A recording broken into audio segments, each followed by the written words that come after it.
ሰላምና ፍቅር በያላችሁበት ይረሳችሁ የተከበራችሁና የተወደዳችሁ ለተሰኞ ግንቦት 18 ቀን 2017 ዓ.ም የሰዓቱን መረጃዎች ወርናንተ እናስደምጣለን። በቅድሚያም አርስተ ዘገባዎቹን ፋኖ አሁንም ስራዎችን የሚያጓትት ከሆነ ውድቀት ላይ ያለና በአፈ ፕሮፓጋንዳ ብቻ የሚተዳደረው የአብይ አህመድ አስተዳደር አፈ ፖለቲካውን አስቀጥሎ የተካነበትን የሴራ ገመድ ተንትኖ የክልሉን ህዝብ ዙሪያውን የተከበበ የጦር አውድማ ከማድረግ እንደማይቆጠብ መረዳት ያስፈልጋል ሲሉ የፖለቲካ ሳይንስ ምሁር አሳስበዋል። ፋኖና የአማራ ህዝብ የውስጥ የሴራ አጀንዳውን ካጸዳ ብልጽግናን የማያሸንፍበት አንዳች እክል የለም ሲሉም ተናግረዋል። መረጃውን በዝርዝር አዘጋጅተነዋል፣ ታደምጡታላችሁ። የብልጽግናው ኃይል በደቡብ ጎንደር ዞን በእናት ወረዳ የፋኖ ይዞታዎችን ለማጥቃት ከፍተኛ እንቅስቃሴ እያደረገ እንደሚገኝ የተገለጸ ሲሆን በደቡብ ጎንደር እስቴ ወረዳ ከመካነ ኢየሱስ ወደ ፋሲለደስ ሲጓዙ በነበሩ ያገዛዙ ኃይሎች ላይ በተፈጸመ ደፈጣ ጥቃት 2 ሲኖትራክና 4 ፓትሮል ሙሉ የብልጽግና ኃይሎች መሸኘታቸው ተናግሯል። በክልሉ በርካታ ቦታዎች ላይ አሁንም አውደ ውጊያዎች እንደቀጠሉ ሲሆን በወሎ፣ ሸዋ፣ ጎንደርና ጎጃም በርካታ ጦር አንድያ ህይወቱን ለብልጽግና ገብሯል። የአውደ ግንባር መረጃዎች ናቸው፣ ከያውዳቸው እንመለከታቸዋለን። ወደ ትግራይ ክልል የሚደረጉ የጉዞ እንቅስቃሴዎች ክልከላ የተደረገባቸው ሲሆን 176 በላይ ሰዎች ራሳቸውን አጥፍተዋል። መረጃው በዝርዝር ወደ እናንተ ይደመጣል። ከባህር ማዶ ሩሲያ በዩክሬን ላይ ከፍተኛ ጥቃት መሰንዘሯን ተከትሎ ትራምፕ ፑቲንን እብድ ሲሉ ተናግረዋል። ክቡራትና ክቡራን አድማጭ ተመልካቾቻችን እነዚህና ሌሎች መረጃዎችንም ያደመጣችሁ አብራችሁን ስትቆዩ የዩቲዩብ ቻናሉን ሰብስክራይብ፣ ቪዲዮ ላይክ እና ሼር እንዲሁም ገንቢ ሐሳብ አስተያየታችሁን ኮሜንት ሳጥን ላይ ያስቀምጡልን። ወደ ዝርዝር መረጃዎችን አለፍን። ፋኖና የአማራ ህዝብ የውስጥ የሴራ አጀንዳውን ካጸዳ ብልጽግናን የማያሸንፍበት አንዳች እክል የለም ሲሉ አስተያየት ሰጪ ተናግረዋል። ፋኖ 2 ዓመት እየሆነው ያለውን አውደ ውጊያ ከጀመረበት ጊዜ ጀምሮ በርካታና ያለ ተጋድሎችን አድርጎ በድል አጠናቋል ያሉት የአማራ ህዝብንና የፋኖ ትግልን አስመልክቶ ሐሳባቸውን ያካፈሉን አንድ የፖለቲካ ሳይንስ መምህር ፋኖ እስካሁን በሄደባቸው መንገዶች ከዚህ በላይ መጓዝ ያልቻለው ውስጡን አለማጥራቱ ብቻ ነው ብለዋል።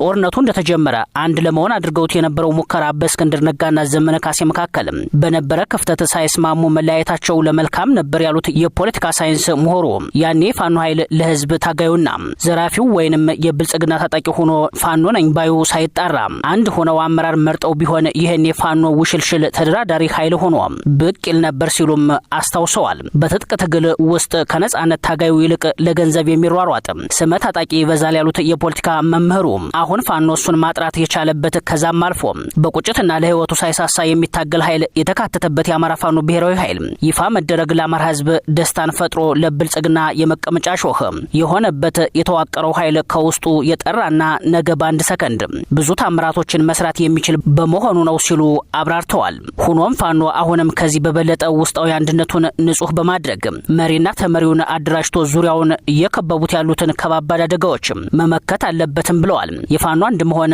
እረፍት የነሳው የአብይ አህመድ አስተዳደር በትግራይ ህወሓት ላይና በኤርትራ እሳት እየጫረ ነው በማለት ይህን የሚያደርገው ከሁለቱም አቅጣጫ ተጨማሪ ጦርነት ከቀሰቀሰ አማራው ወልቃይትን ወይም ራያን ላለማስደፈር አይኑን ሲያዞር የአብይ አህመድ ሰራዊት በተመናመነ ቁመናው የፋኖ ኃይልን ከኋላ የሚወጋበትን መንገድ ለማመቻቸት የታሰበ ነው ብለውታል።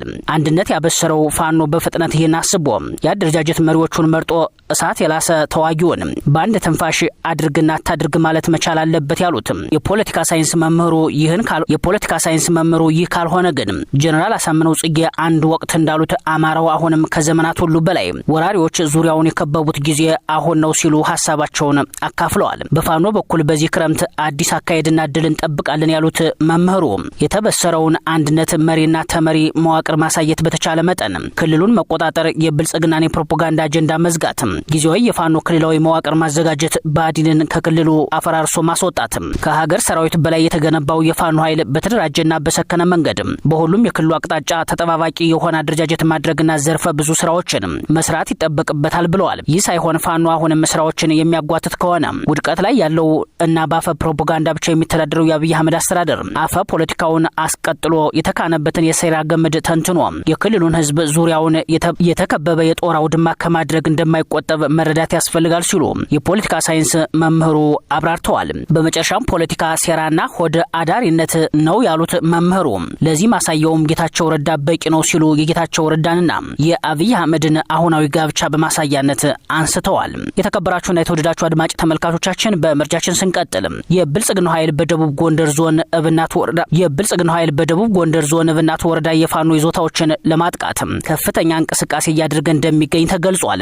በደቡብ ጎንደር ዞን የተወሰኑ የፋኖ መሪዎችን በማስከዳት የቀጠናውን የፋኖ ትግል ለማቀዛቀዝና የፋኖ ሰራዊትን ሞራል አዳክም ያለው ብሎ ያሰበው የብልጽግናው ወታደራዊና ፖለቲካዊ ኃይል በርካታ ኃይሉን ወደ እብናትና መቀጣው አካባቢዎች በማሰማራት አገዛዙን በጽናት እየተፋለመ የሚገኘውን የጣይቱ ክፍለ ጦርን ለማጥቃትና ይዞታውን ለመንጠቅ ከፍተኛ ወታደራዊ እንቅስቃሴ እያደረገ ይገኛል ተብሏል። በቅርቡ የብልጽግናው ፕሮፓጋንዳ ልሳናት ፋኖ ተሾመ አበው የሚመራው የጣይቱ ክፍለ ጦር እጅ ሊሰጥ ነው የሚል ፕሮፓጋንዳ ማሰራጨታቸውን ተከትሎ ክፍለ ጦሩ የአማራ ህልውና አደጋ ሳይቀለበስና ትግሉ ለድል ሳይበቃ የምናቆመው ትግል የለም የሚል መግለጫ መስጠቱን ተከትሎ በብልጽግናው ሰፈር ከፍተኛ ብስጭት መፍጠሩ ተሰምቷል። በዚህም ከፍተኛ ኃይሉን ከመካናይዝድ መሳሪያዎች በማንቀሳቀስ የጣይቱ ክፍለ ጦርን ለማጥቃት ከፍተኛ ርብርብ እያደረገ የሚገኘው ብልጽግና በክፍለ ጦሩ ላይ ከበባ በመፈጸም ለማጥቃት የሞከረው ያገዛዙ ኃይል በመጀመሪያው ሙከራው ከፍተኛ ጉዳት አስተናግዶ ያሰበውን ሳያሳካ ስለ መቅረቱ የተሰማ ሲሆን ድጋሚ ማጥቃት ለማድረግ ከደብረ ታቦርና በየወረዳ ከተሞች ያከማቸውን ኃይሉን በማንቀሳቀስ በጣይቱ ክፍለ ጦር ላይ ከበባ ለማድረግ ከፍተኛ ጥረት እያደረገ ስለመሆኑ የታወቀ ሲሆን ሌሎች የፋኖ ክፍለ ጦሮች ለጣይቱ ክፍለ ጦር ድጋፍ እንዲያደርጉለትም ተጠይቋል። በአውደ ግንባር መርጃችን አሁንም ስንቀጥል ሰንበትን ረፍት የሌለበት የአማራ ክልል ውጊያ አሁንም ተባብሶ እንደቀጠለ ሲሆን በደቡብ ጎንደር እስቴ ወረዳ ከመካነ ኢየሱስ ወደ ፋሲለደስ ሲጓዙ በነበሩ ያጋዙ ኃይሎች ላይ በተፈጸመ ደፈጣ ጥቃት 2 ሲኖትራክና 4 ፓትሮል ሙሉ የብልጽግና ኃይሎች መሸኘታቸው ተነግሯል። በደቡብ ጎንደር ዞን እስቴ ቀጠና መነሻቸውን ከመካነ ኢየሱስ አድርገው ወደ ፋሲለደስ ሲጓዙ የነበሩ ያጋዙ ወታደሮች በሁለት የተለያዩ ቦታዎች ላይ በተፈጸመባቸው ደፈጣ ጥቃት በ2 ሲኖትራክና በ4 ፓትሮል ተሳፍረው የነበሩት ወታደሮች ሙሉ በሙሉ መደምሰሳቸውን የአማራ ፋኖ ብሔራዊ ኃይል በጎንደር የሜጀር ጀነራል ቫንታ ባተ ኮር ህዝብ ግንኙነት መምሪያ አስታውቋል። ደፈጣ ጥቃቱ የተፈጸመው ልዩ ስማቸው ሸምበቆችና ብር አድጌ በተባሉ 2 ቦታዎች ላይ ሲሆን በዚህም ከወታደሮቹ በተጨማሪ የወረዳ ካድሬዎችም እርምጃ ተወስዶባቸዋል ሲል ነው የኮሩ ህዝብ ግንኙነት መምሪያ ያስታወቀው። እርምጃው ከተወሰደባቸው ካድሬዎች መካከል የፋሲለደስና የአካባቢው ማህበረሰብን ከአቅም በላይ የሆነ ግብር እንዲከፍሉ በማስገደድና መክፈል ያልቻሉትን ደግሞ የጽንፈኛ ደጋፊ ናቸው በሚል በአገዛዙ ወታደሮች በማሳፈንና በማስደብደብ የሚታወቅ ነው የተባለው የእስቴ ወረዳ ገቢዎች ቢሮ ኃላፊ አቶ ክንዱ ይባቤ እንደሚገኝበት ነው ለማረጋገጥ የተቻለው። በዚህ ደፈጣ ጥቃት በ2 ሲኖትራኮችና በ4 ፓትሮል ተሽከርካሪዎች ሙሉ ተሳፍረው የነበሩት በሆዲድ የበላይነት ለሚዘወረው ያጋዙ ስርዓት የሚያገለግሉት የመከላከያ ሰራዊት አባላቱ ሙሉ በሙሉ የተደመሰሱ ሲሆን ቀሪው ኃይል ህይወቱን ለማትረፍ ከአካባቢው ስለመሸሹ ተነግሯል። በአገዛዙ ወታደሮች ላይ በ2 ቦታ ደፈጣ ጥቃቱን የፈጸሙት የአማራ ፋኖ ብሔራዊ ኃይል በጎንደር ሜጀር ጀነራል ቫንታ ባተ ኮር ጉና ክፍለ ጦር ስር የሚገኙት የእስቴ ደንሳ ብርጌድ አባላት ስለመሆናቸው ተጠቁሟል። በሌላኛው ቀጠና በጎጃም ቀጠና አዴትና አካባቢው ላይ በለተሰንበት ከባድ አውደ ውጊያ የተደረገ ሲሆን አውደ ውጊያዎቹ ዛሬም በተወሰኑ ቦታዎች ላይ ቀጥለዋል። በዚህም አማራ ፋኖ ብሔራዊ ኃይል በጎጃም 1ኛ ክፍለ ጦር የሻለቃ ንሙት ያዛቸው ብርጌድ ትላንት ግንቦት 17 ቀን 2017 ዓ.ም ቆቀር አዴት ደንሳ ባታ ምላጭ በር ተብለው በሚጠሩ አካባቢዎች ባደረገው ተጋድሎ በርካታ ያጋዙን ሰራዊት በማስወገድ ለቁጥር የሚያዳግት የጦር መሳሪያና ተተኳሽ መማረኩ ተገልጿል።